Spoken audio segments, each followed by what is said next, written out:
Cecilia Smith and Lafayette Harris Jr., in collaboration with AGAR, Amherst Glebe Arts Response, VCU Health Arts and Healthcare, Virginia Commonwealth University, Gifts of Art, Michigan Medicine, University of Michigan, and Modern Marimba of Sarasota, Florida, presents Cecilia Smith and Lafayette Harris Jr. Duo, A Jazzy Christmas, 2021.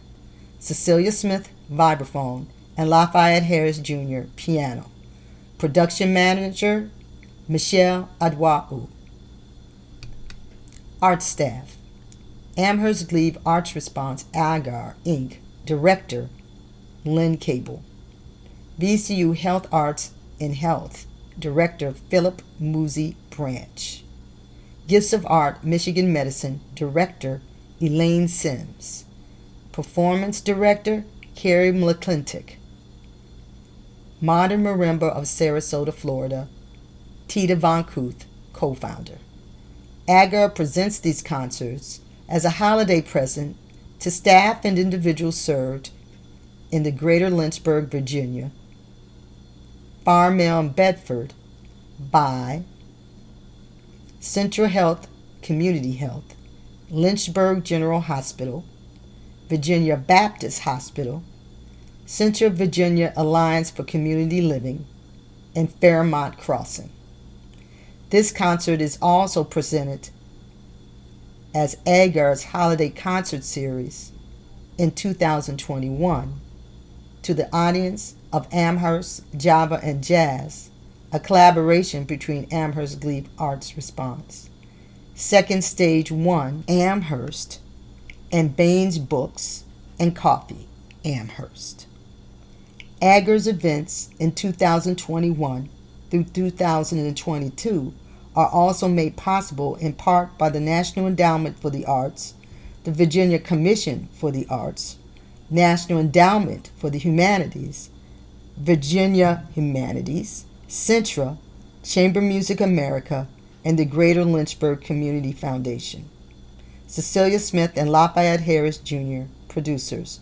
All rights reserved, 2022. Hey, Lafayette. Cecilia, it's so good to see you again. You look marvelous. Well, thank you. I like to dress up. Oh, yes. I like to clean up. I don't like to do it all the time, but I'm here.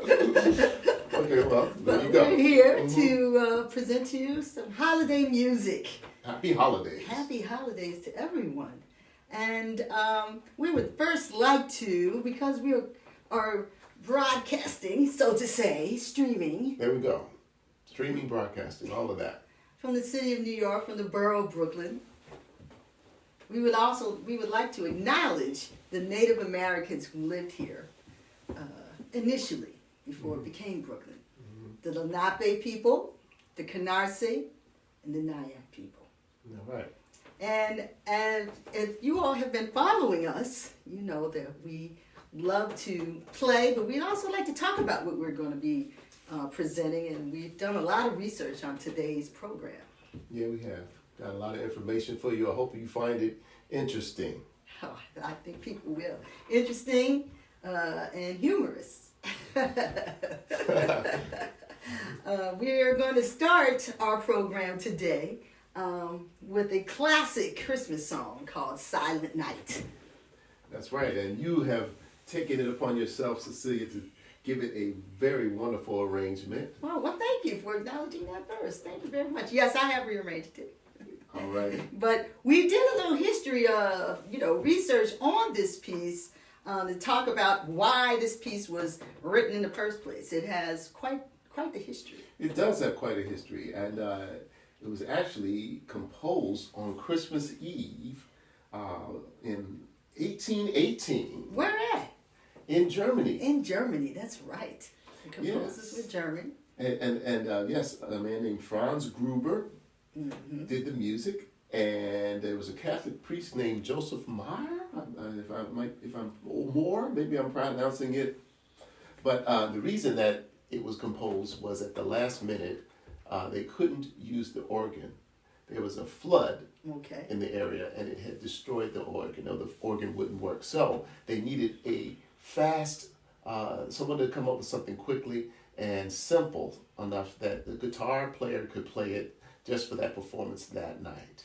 And truthfully, this classic piece is learned by children, one of their first pieces that they learn, because of the simplicity and the beauty of the melody. A lot of people like to hear it and like to play it.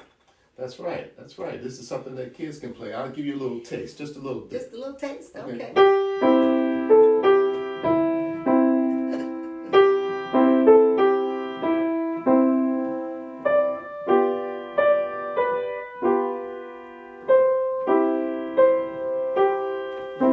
All right.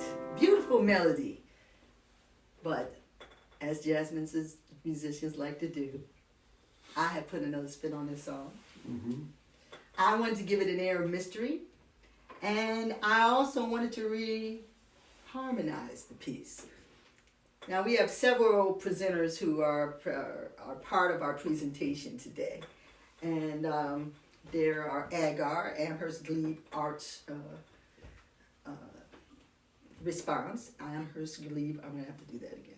Okay. Amherst Glebe Arts Response, University of Michigan, Gifts of the Arts, VCU, Health and Healing, and Modern Marimba, which is an organization in Florida, and their emphasis are mallet players. So today we are going to be talking a little bit about the theoretic approach. And so we're starting with this piece, Silent Night, not only because of the simplicity of it, but because of the harmonic devices that I use, just to sweeten it up a little. All right. Are you ready? I'll try to be ready. Okay. All right. 1, 2, 3. 3.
Silent Night. What a lovely arrangement, Cecilia. A spin on it. There's a spin on it, definitely. That's right. All right. All right, well, let's move right along with our program.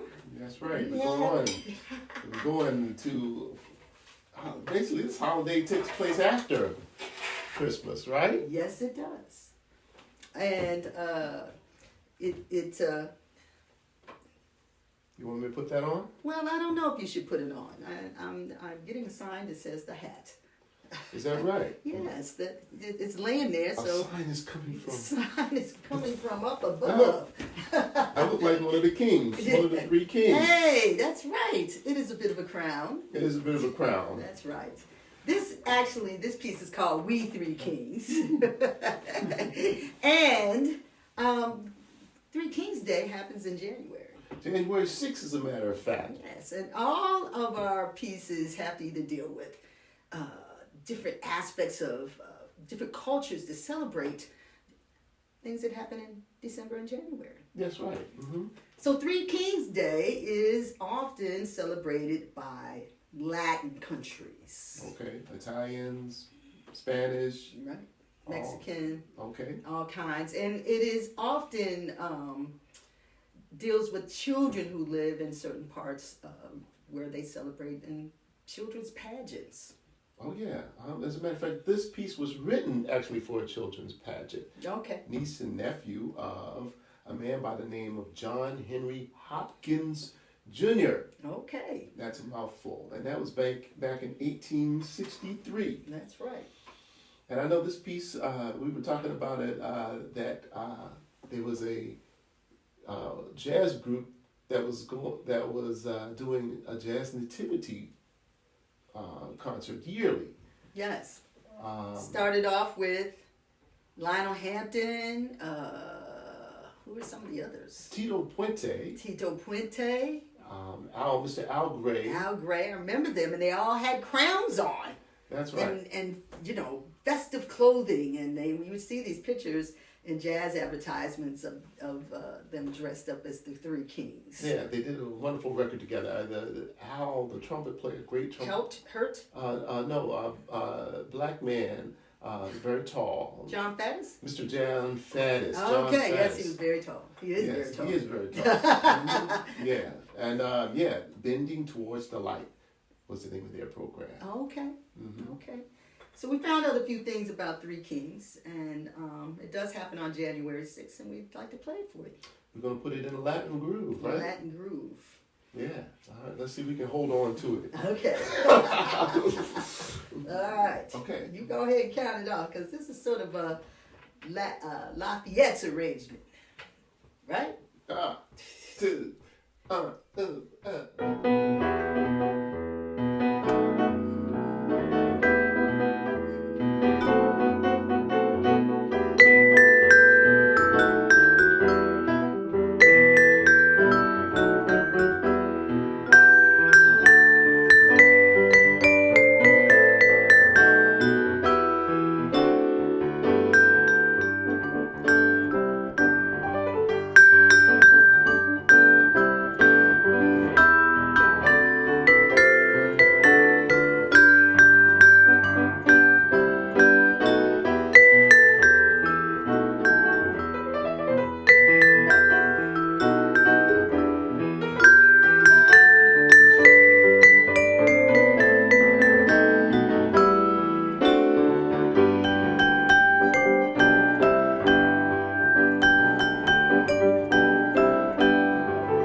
Love the hat, man. Love the hat? All right. Yes, it's happening. It's happening. Okay, cool. Glad you think so. All right. We are moving right along here. We jump back to Hanukkah season. That's right. Actually, Hanukkah was over last week. Yeah. Mm-hmm. But we learned a lot about this piece that we're going to play for you. It's actually called C'est Vivant. C'est Vivant. Mm-hmm. What a great little name. Yes, and it has to do with the dreidel. It is a dreidel song. It is a dreidel song. And for those of you who do not know what a dreidel is, well, I did not know because I am not Jewish. Well, I knew because I grew up in a Jewish neighborhood, but I never actually played the game. Uh-huh. And I didn't know what those sides meant. Uh-huh. But we did some research. We talked to a few people, and we found out some things. I talked to a buddy of mine who told me, "Hey man, it's nothing but a gambling song, but a gambling game." It's a gambling game. Yeah, It is a gambling game, but there is some significance to it because all of the dreidels have sides. They do have sides, and look, I've got a dreidel right here. Yes. And there's a side that says "Hey," Gimel, none. I know that none means you get nothing. Okay. And Shin. That's right. And you spin this with like 3 or 4 other players. I've never played it, so I'm just paraphrasing what I know, Okay. what I have come to know. And so if you get none, you basically lose a turn. You get nothing. But there's a side that says it.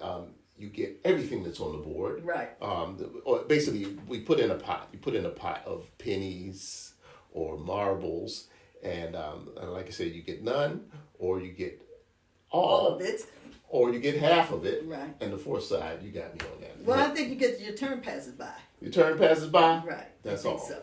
But the other thing is that some of the dreidels have, in Hebrew, a miracle happened here. That's right. A miracle did happen here, and that's what this what actually means, right? And what is the miracle? The miracle was when the Greeks and the Jews were in war with each other. They had cleared the temple out and found a vial of oil. Right. Well, the temple had been taken over by the Greeks, and then later on, the Jewish people came back and they took the temple back over. Okay. Yes, and then order. and then order happening. Yes, and like you said, they found some oil in a vial. Okay. And it was only supposed to last. It was only a little bit in there. Instead of the day or two that they thought it was going to last, it lasted for 8 days. Yes, and so that is the miracle. That is the miracle. And some dreidels have these words on it that deal with the miracles, to keep that in mind while they're playing this game. But that is the essence of Hanukkah, the celebration of this oil that was found. And they celebrated by lighting a candle for 8 nights at sunset. Now, I have this dreidel here, and the words to the song, Sivan, translated, are dreidel, spin, spin, spin. Okay. Hanukkah is a great holiday. And I'm going to attempt to spin it. Let's see if Michelle can help us out and get us a close-up of this spinning. And are you ready, Michelle? Here we go.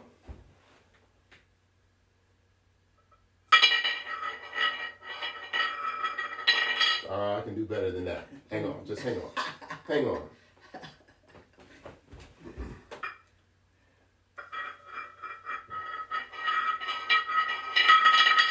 Okay, shin.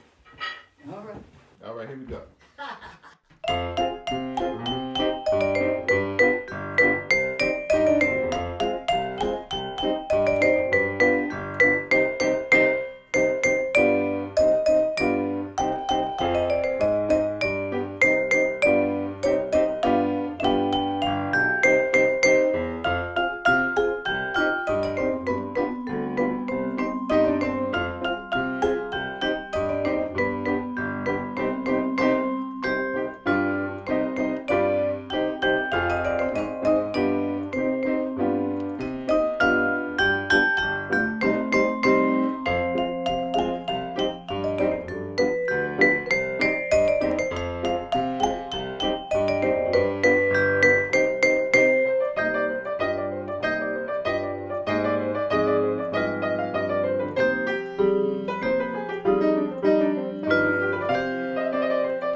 trying it and finding it. We researched a lot of pieces, and we decided that piece would lend itself well for vibes and piano. Mm-hmm. All right. Very good, Lafayette. All right, so we're going to move on to another holiday or period of time that's celebrated during the month of December called Kwanzaa.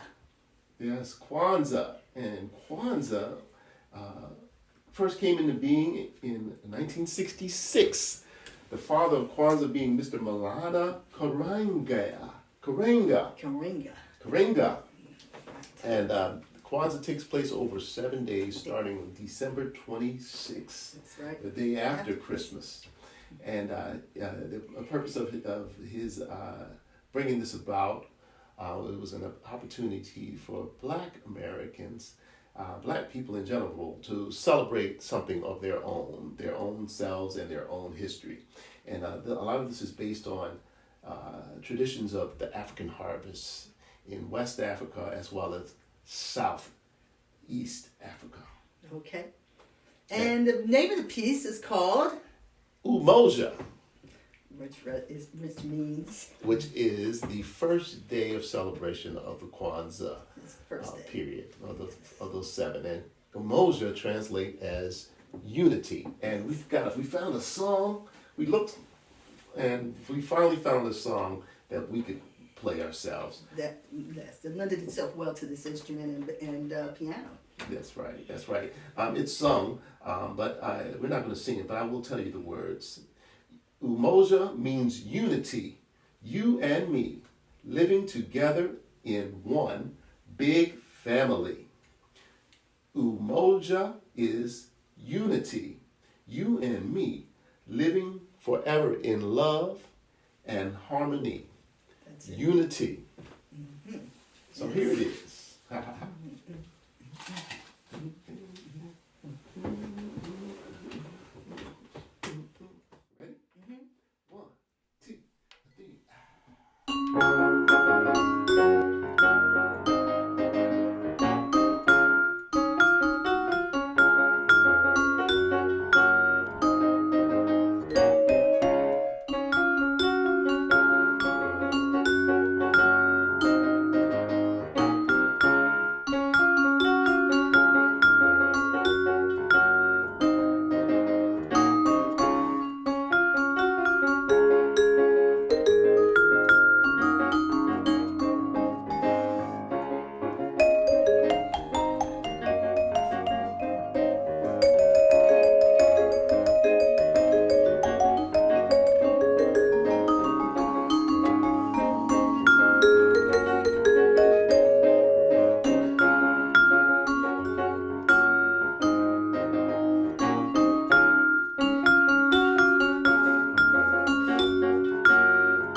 means unity. That's right. Working That's right. together.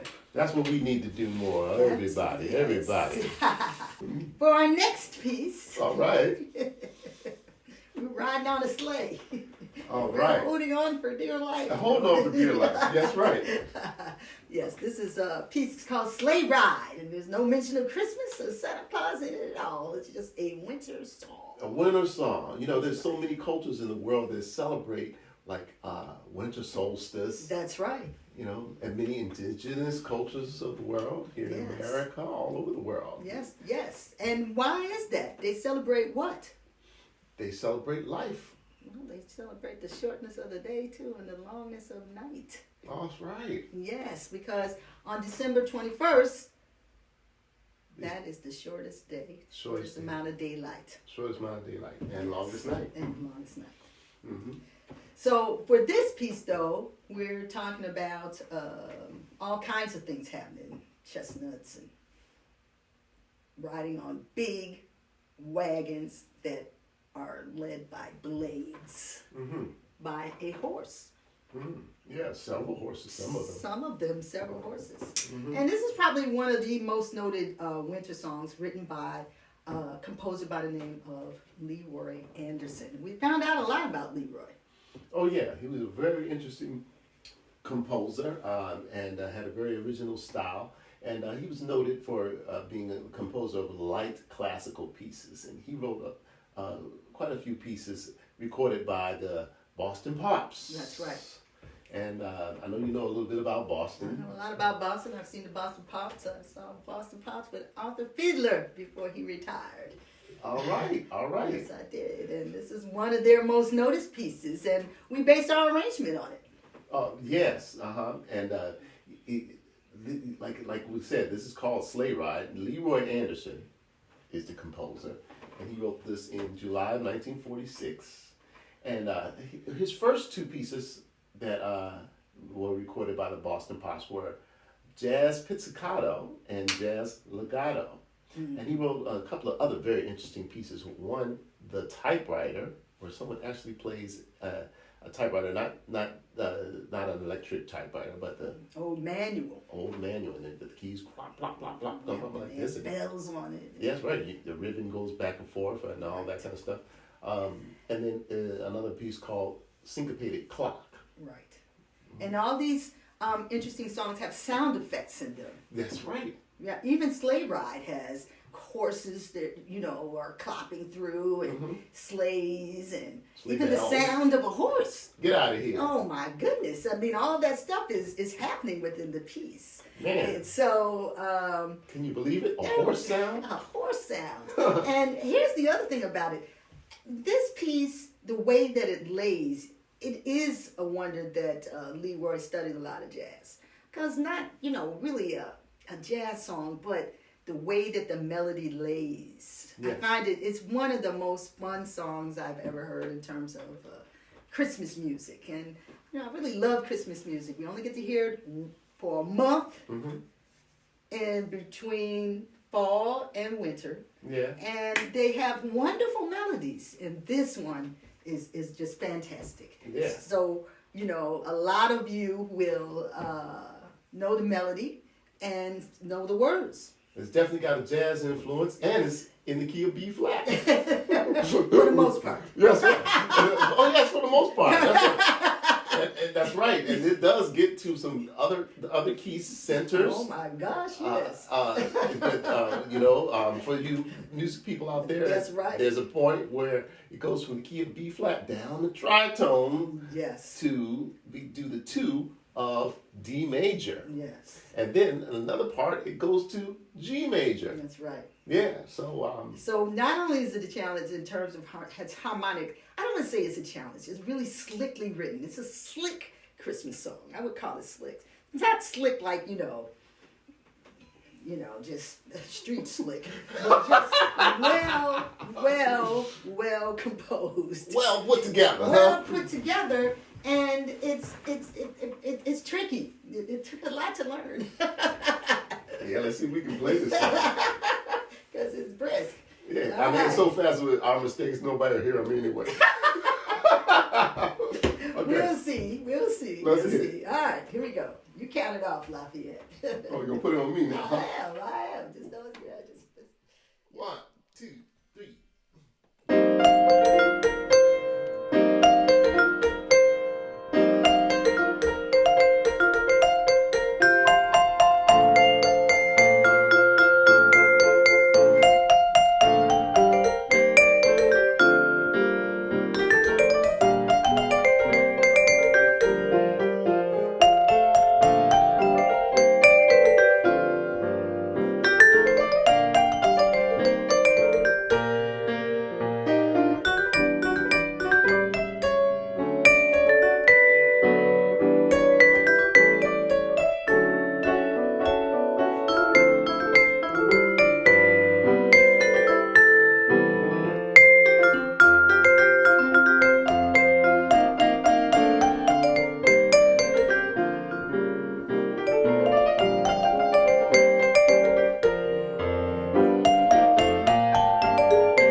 All righty, all righty. All right, Sleigh Ride. Mhm. Horse and all. Horse and all. Very good, Lafayette. That was my a pleasure, my wonderful pleasure. sound effect. Okay. And we hope you're still laughing, because it was meant to be funny. All right, Sleigh Ride. Yeah, so that was written, what, in 1946, so only a few years later, Oh, that's right. we're coming to 1953. 1953. And this particular vocalist who sang this song, her name was Eartha Kitt. Yeah, And the she- wonderful Eartha Kitt. The wonderful Eartha Kitt, who had quite the career, actually. Quite the career as a jazz vocalist, and I would say maybe a cabaret singer. That's right. That's right. She was like a triple threat, right? Yes. A great dancer Okay. and a wonderful actress, And too. wonderful actress. Yes, in fact, she was one of the Catwomen in Batman. Oh, look at that. Oh, man. And I remember as a kid that we used to all run inside, not only when Julia came on, but when Eartha Kitt came on, Batman, as the Catwoman. We were excited to see that. And she played a really great Catwoman, She too. did. Was she sultry? Sultry, I think Batman was a little afraid of her. I think he was in love with her. Well, love and just intimidated. Uh-huh. At least that's, I mean, Good as old a Adam- young child, good I old mean, my Adam West. interpretation. Yes, Adam West was just like, oh my gosh. Anyway, Mhm. she had this great hit. She had 2 hits, actually. That's right. She had another hit that same year called Cecilia Smith. Cecilia Smith was it the same year, before or after Santa Baby? Actually, 1953, same Okay, year. Okay. Well, we just kind of snuck in the name of the song, Santa Baby. And the great thing about this piece is that it lays sort of like a blues, sort of. Got a little blues flavor. Got a little yeah. blues flavor. Uh-huh. But the words are very unique. I mean, it's You like this song. You like the words. I do like the words. I like the words because who'd have thought? Sometimes you have to explain them to kids because it's a novelty song, and she talks about the gifts that she wants from Santa. Isn't that something? Oh man, and they're not dolls and trains. So she wants things like she wants a sable. Now, have you ever explained to a child what a sable is? I have not. Okay, because you just say it's like a mink coat, okay? It's like Okay. it's another kind of mink coat that might be politically incorrect these days. And she wants a 54 convertible, light blue. Light blue. And she wants checks signed. She don't even want to say what the amount is. She just wants some signed checks. Just put your signature on it. And she wants a piece of property, a couple of pieces. She wants a duplex, Okay? and she wants a platinum mine. My goodness. She don't even want a gold mine. Uh-huh. She wants the next level up, and you have to often explain to people or children what platinum is Uh-huh. when, this song comes up. Mm-mm-mm. So it's a very fun song to play. But we thought, because we are not singers, that we would talk about some of the words in this piece, Santa Baby. And, because we had to cover a lot of material, this is our only Santa Claus song. Mm-hmm. So then after that, I can take this hat off.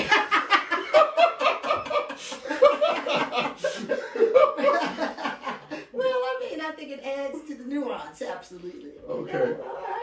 All right. So, we've been playing this piece a lot of different ways, and I have a habit of counting things a lot faster than they should be. We're going to go for the sultry effect. Well, yes, and Lafayette likes to slow things down, And I said, okay, all right, so you're going to count this song, because I hear it a little brighter. Uh-huh. But he keeps thinking about Eartha Kitt, and so, You got to take your time when you're asking for those checks. Because I just want some checks. I'm not saying you don't have to ask like that. Just, you don't have to ask like that. Just be like, Okay. all right, so here we go. You're going to count it, okay, Lafayette? 1, 2, 3.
baby.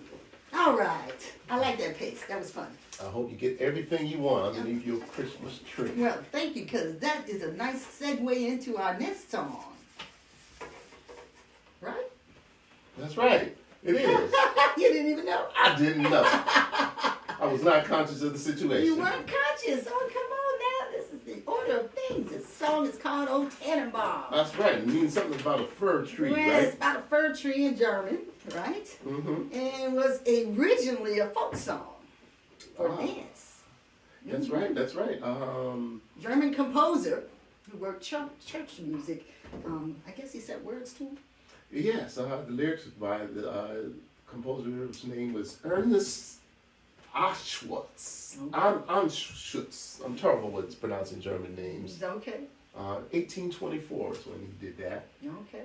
Now, this was a traditional song. This melody had been around for a long time. Mm-hmm. And Mel Choir Frank has been credited with the melody. Okay. No, he gets credit for it. That happened in the 1700s. Okay. Sometime. All right. Sometime. Made claims so you can get those residuals. That's right. And the interesting thing about this piece, that it is a song that celebrates winter. Yes. Solstice period. Solstice period, because back during those times, before Christmas, Yeah. they celebrate winter solstice by bringing often those types of plants that were hardy through the winter, like a fir tree, an evergreen tree, these types of things that turned into a Christmas tradition because they felt of other things like holly, Yes. mistletoes. Those were very hardy plants that lived through the winter, and they thought that if they brought it into their homes, it would bring good luck to them. Wow. Okay. Yes, and then eventually, as the traditional Christmas came along, they started dressing these trees up. All right. And all those bells and all that. They put the angel on top. The angel on top and all kinds of beautiful ornaments. It was a big deal in our house. Oh man. Yeah, Kids big love deal. it. Yeah, I still love it too. Yeah. No, I love the idea of Christmas tree and dressing up. We had nice old ornaments. We had one that placed above the lights, and the heat used to make it spin around. They were very old and came down. We used to have 5, and then we would have 4, and it was like, oh, only 3 are working. But this piece, Old Tannenbaum, we thought we'd present to you in a jazz tradition. Yeah, that's right. As a matter of fact, we're kind of like getting a little bit of that Charlie Brown influence. That's right. We're moving in that direction at this point of our program. Yeah. And we'll leave it right there. But this is part of Vince Giraldi's arrangement of Old Tannenbaum or Old Christmas Tree, depending on who's singing it. All right. All right.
like in Germany. That's right.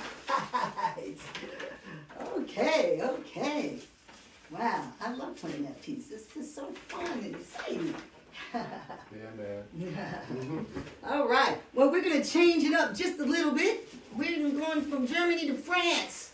Yes. We've been all over the world with this. We're going to stay right there in West Europe, right? That's right. This piece is called Bring a Torch, Jeanette, Isabella. And a lot of choirs sing this song. It's not your typical carol that you hear all the time unless you're involved in Christmas pieces and singing church choirs or semi-professional choirs.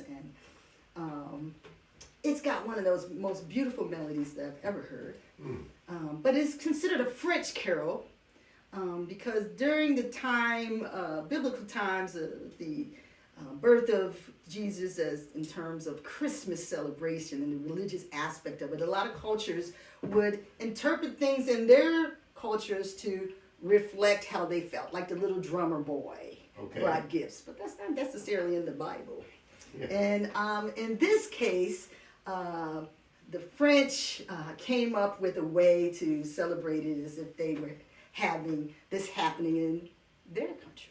They sure did. They kind of like brought the nativity scene home to France. That's right. And so the story is that a family discovered there was a woman giving birth in one of their farms in a barn, and they had children around, and they decided that this must be the birth of Jesus happening right in their little town. So they sent their children, these two girls, Jeanette and Isabella, to bring a torch so they could see, but also to tell the townspeople what's happening in their barn. Wow.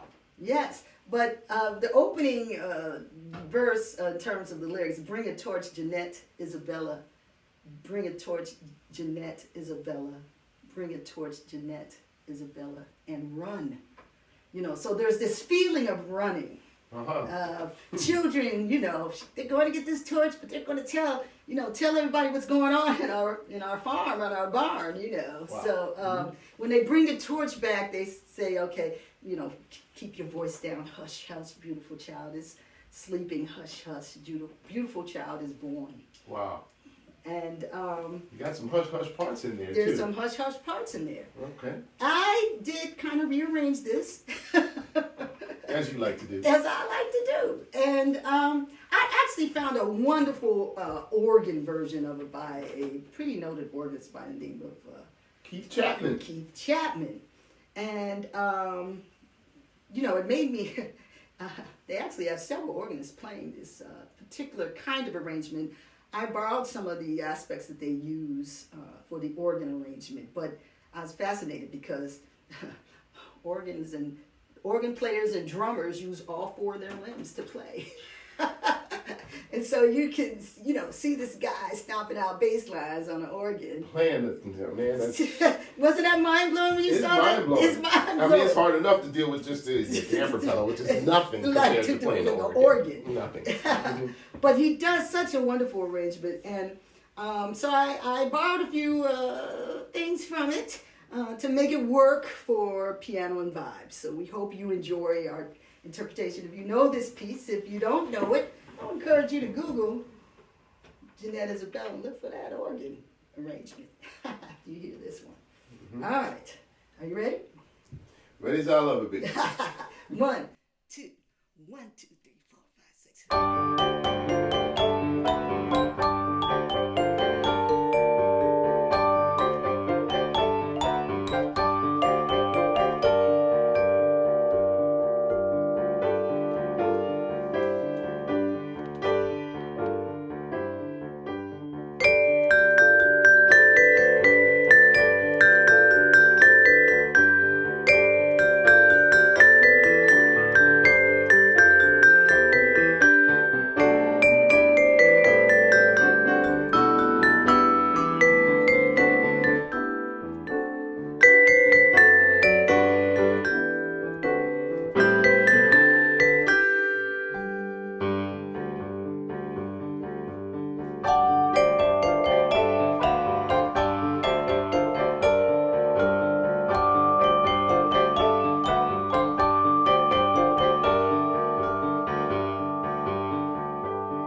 kids were running. Yeah, you were. And so were we. And so were we. I think they outran us. Yes, they did. Bring a torch. All right. Man. So that torch reminds me of this next song.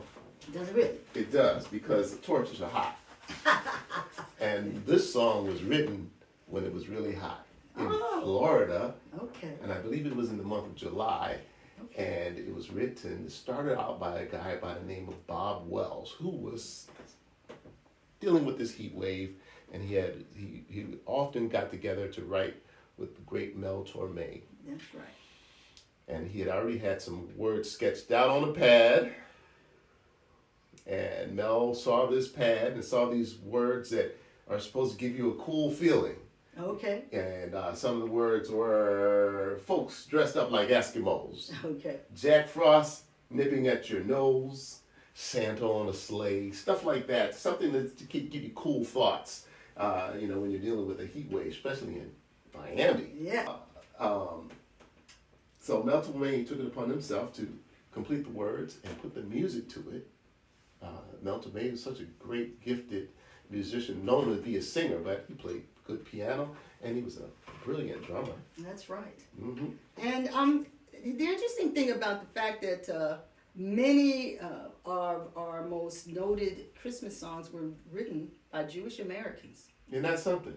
Mel Torme, Rudolph the Red-Nosed Reindeer, I think some like Holly Jolly Christmas, and a lot of these musicians were Tin Pan Alley songwriters. Yeah. And they were told, if you write Christmas songs, you'll be collecting residuals forever. Forever. Especially at Christmas time.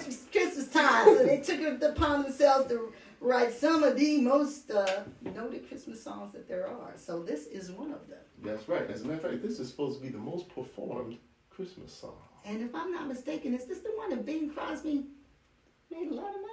Oh, no, that was White Christmas. Oh, that was White Christmas. This is a Christmas song. The original title of this was actually Chestnuts Roasting on an Open Fire. Have you ever had chestnuts? I never had chestnuts. No, I've made them one year. You have made them one year. Yeah, you loved it so much you did it every year. Well, they're kind of deep to deal with. Okay. But they smell really pretty. Right. And they're and they're also quite tasty, but it's kind of an acquired taste, and people enjoy them not so much to do it again, but it is an interesting experience. Okay. Yeah. Mm-hmm. Maybe I'll do it once too. Okay. Well, they got them. They're in the stores. Okay. All right. So you got this one. You're going to set it up. I'm going to set it up. Give us some of that lovely Cecilia ballad playing. Here we go.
Christmas song. All right. All right, moving right along, we are up to some more Charlie Brown. Charlie Brown. As a matter of fact, this is the signature song for the Peanuts franchise. Yes, it is. And we found a lot of more interesting things about Vince Guaraldi in our search for information on this piece. We found, information about how he got that gig. It's very interesting. He had a lot of success as a pianist in the jazz tradition, but he was working on the West Coast with people like Cal Tjader. And he was also recording his own music. And Cal Tjader played the vibes, right? That's right. He's one of the most noted vibe players, and He's one of the cats, right? He's one of the cats. So there was an album that he did for his record company. Vince did for his record company. They were trying to profit off of the bossa nova craze at the time. That's right. At that time. And so they recorded a bunch of at that time. New standard bossa nova tunes, and none of them did anything for him. But in terms of success, but on the B side of one of those records was his original composition, "Cast Your Fate to the Wind." I remember that piece. That's a really cool piece. And that was so you're talking about this record came out in 1962. That was the year before I was born. Okay. And it was a hit. It was a hit record. And great piece of music. If you ever want to check out a nice. One of my piano repertoire musics when I was a teenager. I learned that piece. Okay, Yes. So this fella Lee Mendelson, Yeah. who was one of the big shots with the Peanuts script. To get it in the newspaper at the time. This before they started making movies and stuff. Okay. Shows and stuff. He was riding across the Golden Gate Bridge, San Francisco, and he heard "Cast Your Fate to the Wind" on the radio. Okay. And immediately he's like, I gotta have that guy who wrote that song write music for our show. I just know it. Okay. All right, and he found them, and so after Vince was of course I'll be your composer, and so after a couple of weeks, Vince called him and said, I got this song.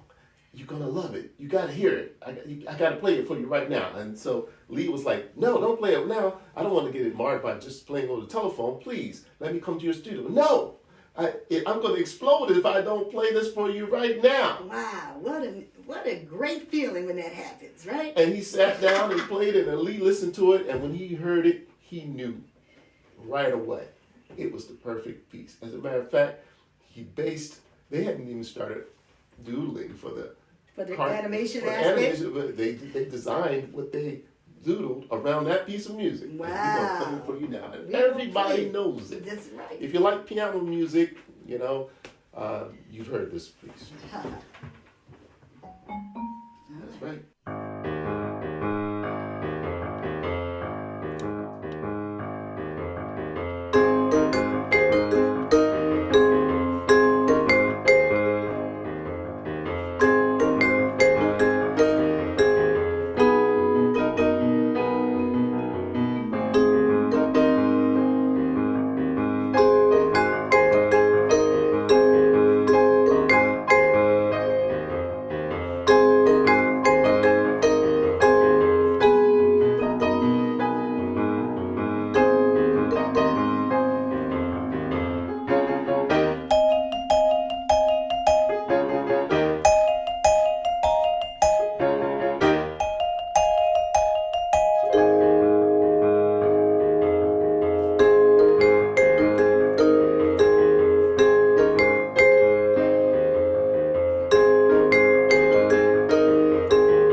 moving on with our program. All right. To our last two pieces. That's right. One will play, and then we're going to segue into the other. That's I'd right. like to talk about these pieces before we begin. The first piece is Carol of the Bells. That's right. Written by composer Mikola Leontovich. Yes, I'll let you say it because I didn't want to butcher it. Yes. It's one of those butcherable names. And he was from the Ukraine. That's right. And it was originally a poem. Okay. And translated by Mr. Peter J. Wilhowsky. Okay. In 1914. Yes, and they turned it into a beautiful piece that's sung. Mm-hmm. Yes, as a matter of fact, we're playing instrumental, but I transcribed the vocal version. Okay, to come up with our arrangement. Okay. Because it was nothing simple out there it as was far as nothing, because instrumental. we listen to a lot. There's jazz versions of this piece. There's and rock versions. Rock versions, yeah. I mean, it's all kind of like, how are we going to deal with this? Yeah. But the very simple choir arrangements are the most beautiful, and so we could figure some stuff out from there. So that's what we got coming for them. Okay. For y'all. So our last piece was originally titled Ode to Joy. That's right. By good old Ludwig von Beethoven. Yeah, I like to say his name. From his 9th century. His ninth symphony. Symphony. Okay, you got to figure out how to take that. I'll leave it in. From his 9th symphony, 4th movement. That's right. All right. This melody has been reinterpreted so many times, it's outrageous. But I have to tell this story. Please. About this piece, Ode to Joy. My father and my mom, they listened to all kinds of music, but they loved classical music. And my father loved all the Beethoven symphonies, but he would listen to the 4th movement in our house over and over again. Wow. And sit on the steps and sing the parts in German. Mm. And we'd be like, Dad, you're embarrassing us. You know, and our friends was like, ooh, what's up with your dad? You know, so, you know. And I hadn't heard it in a long time.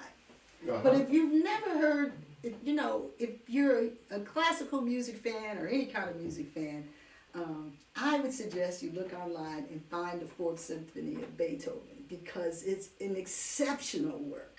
Yes. And it was the first time that symphony and choir came together. Wow. You know, and they have these incredible solo voices that happen in and out of the composition itself. It's incredible, the arrangement. It's just like, I remember when I heard it for the first time a few weeks ago, and since I was a kid, I was like, I forgot how incredible this was. To the point where it's been arranged a few times. Mr. Henry Van Dyke did the first arrangement called Joyful, Joyful. That was back in 1907. Yes, where a lot of people think that the words that he wrote for this piece are the words taken from Beethoven's symphony, but he changed the lyrics up altogether. Right, came up with a whole new set of lyrics. Mm-hmm. As a matter of fact, the poem that Beethoven based his Ode to Joy on was actually something written in the late 1700s, about 30, 40 years before he composed this piece. So, we're going to do ours is really based on the song Joyful, Joyful. And I had done an arrangement for the choir at 4th Presbyterian Church where I play in the Bronx. And it's from Sister Act 2, Whoopi Goldberg's movie. Puts a whole different spin on it. That's right. She breaks it on down. She breaks it on down. Yeah. And so will we. But this is a unique arrangement that Lafayette has come up with some interesting segues and key changes. And just keep things interesting. Yes. Mm-hmm. And it will conclude our program. That's right. Yeah. That's All right. All right, so we'd like to begin these next two pieces with Carol the Bells.